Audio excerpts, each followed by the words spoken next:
چلو آپ صلی اللہ علیہ وآلہ وسلم نے جو اونچی آواز میں آمین کہی تو آپ صلی اللہ علیہ وسلم امام تھے یا مقتدی؟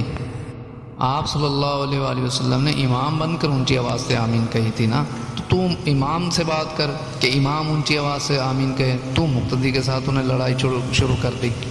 آمین ہم سب کہتے ہیں نا سورہ فاتحہ پڑھنے کے بعد جب امام کہتا ہے وَلَضَّالِّينَ آمین، یا اسی طرح میں نے آپ حضرات کے سامنے تلاوت کی تو آپ حضرات نے وَلَضَّالِّينَ کے بعد آمین کہا۔ یہ آمین یہاں نہیں لکھا، آمین حدیث پاک کے لفظ ہے، یہاں اس وجہ سے نہیں لکھا تاکہ لوگ یہ نہ سمجھیں کہ یہ بھی قرآن پاک کا حصہ ہے۔ آمین قرآن پاک کا حصہ نہیں ہے، آمین حدیث پاک کے لفظ ہیں، اور آمین کا معنی ہے یا اللہ ہماری دعا کو قبول فرما۔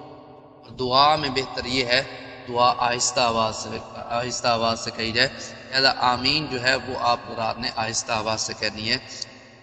باقی رہا کہ نماز میں آمین آہستہ آواز سے کہنی چاہیے یا اونچی آواز سے کہنی چاہیے، تو اس میں یہ بات ذہن میں رکھے کہ آمین کا مطلب ہے اے اللہ ہماری دعا قبول فرما۔ قرآن پاک میں اللہ تبارک و تعالیٰ ارشاد فرماتے ہیں ادعوا ربکم تضرعا وخفیا، کہ اپنے رب کو عاجزی اور چھپے طریقے سے پکارو، یعنی آہستہ آواز میں پکارو۔ تو اس سے پتہ چلتا ہے کہ ہم نے جو اللہ تبارک و تعالیٰ سے دعا مانگنی ہے، اللہ تعالیٰ سے جو فریاد کرنی ہے، تو اس میں ہم آہستہ آواز سے اللہ تبارک و تعالیٰ سے دعا مانگے۔ باقی اگر کوئی یہ کہے کہ آپ صلی اللہ علیہ وآلہ وسلم نماز میں اونچی آواز سے آمین کہا کرتے تھے، چلو آپ صلی اللہ علیہ وآلہ وسلم نے جو اونچی آواز میں آمین کہی تو آپ صلی اللہ علیہ وسلم امام تھے یا مقتدی؟ آپ صلی اللہ علیہ وآلہ وسلم نے امام بن کر اونچی آواز سے آمین کہی تھی نا، تو تم امام سے بات کر کہ امام اونچی آواز سے آمین کہے، تم مقتدی کے ساتھ انہیں لڑائی شروع کر دی۔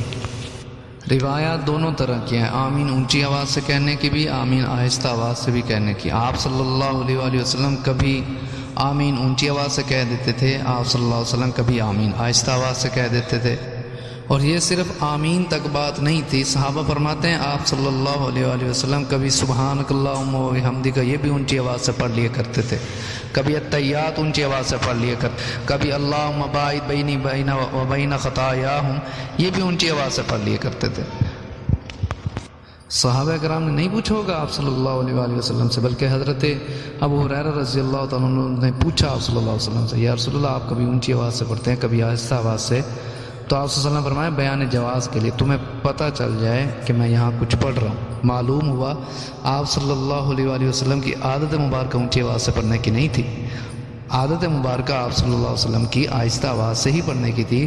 کبھی کبھی بیان جواز کے لیے آپ صلی اللہ علیہ وسلم اونچے پڑھ لیا کرتے تھے، اور پھر کہتے ہیں جی چلو امام ہی اونچی آواز سے پڑھ لے۔